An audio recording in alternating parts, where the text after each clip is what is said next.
It's a fiddly job, but dentists insist that flossing is a great way to clean and protect your teeth. It's good for the gums too, and hopefully saves you having to visit the dentist too often.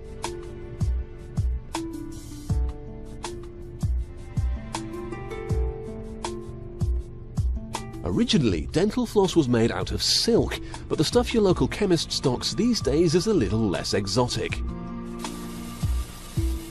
Modern floss is actually made out of plastic beads. Initially, they're fed into an enormous heating machine which melts them down. The liquefied plastic is squeezed out like toothpaste into long, thin strands. Dental floss is supposed to be unbreakable. To achieve this, the fresh floss is now stretched.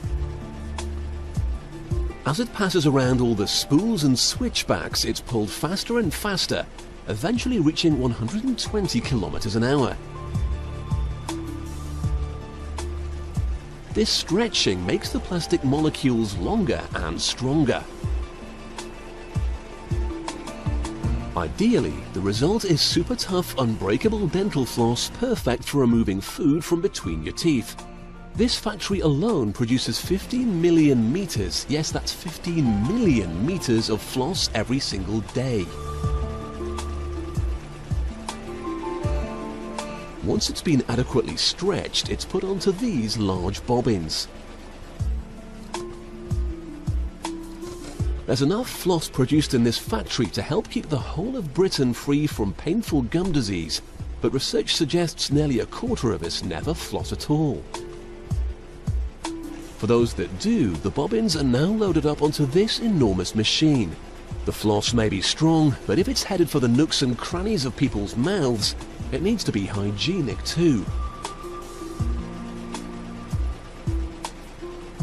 First, it's washed. This both cleans off any unwanted dirt and coats the floss with a layer of wax, which helps it pass between tightly packed teeth.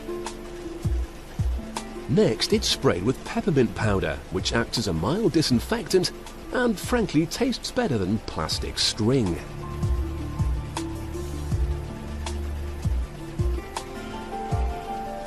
Then it's wound back onto the large bobbins, ready for the next stage of the production.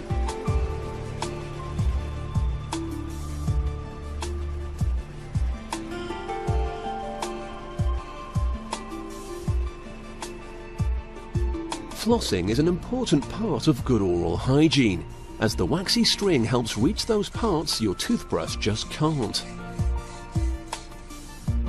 Using high-tech cameras and test equipment, the staff at this factory continually analyze other products on the market to improve their own. This test footage shows how the toothbrush just can't reach the green line, which represents the gums. This would be bad for your teeth. The benefits of the floss mean they can reach below the gum line, which is vital. The tiny gaps between the teeth are also difficult to reach areas. It's these tricky places between teeth and gums where dental floss does its work, removing bits of food and bacteria that could lead to decay and gum disease.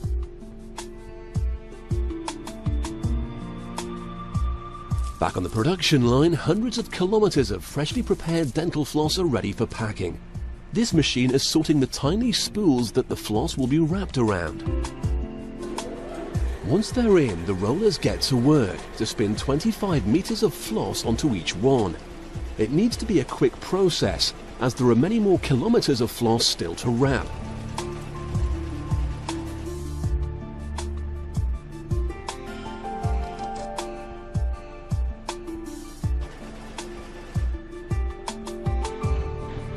Next come the cases. Hundreds of freshly molded plastic boxes are placed in the assembly machine. This puts them the right way up, ready for packing.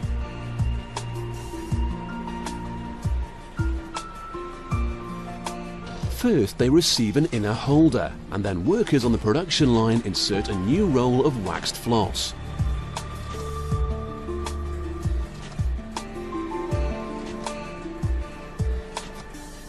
Once the case is closed, the floss is in for a bit of a shock.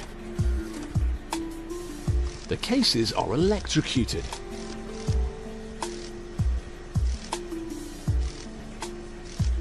Now, if you think this is a clever way to sterilize them, you'd be wrong.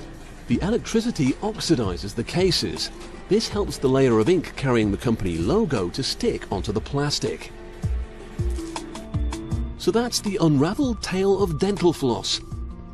The super thin, super strong plastic ribbon that helps prevent disease and decay.